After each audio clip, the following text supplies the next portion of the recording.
think what we can do is just talk about stuff that people aren't allowed to talk about.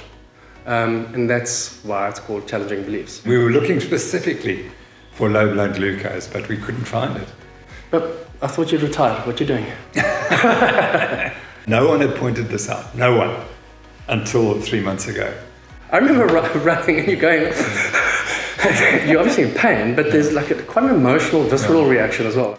They are running as hard as they can at 800 meters, and they're burning more fat than's ever been measured in any athlete under any other circumstances. Well, you can't outrun a bad diet. Yeah, exactly.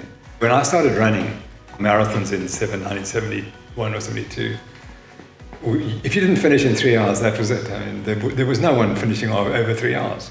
Who does this upset the most? They come and see you and you give them this medication which doesn't work and they get sicker.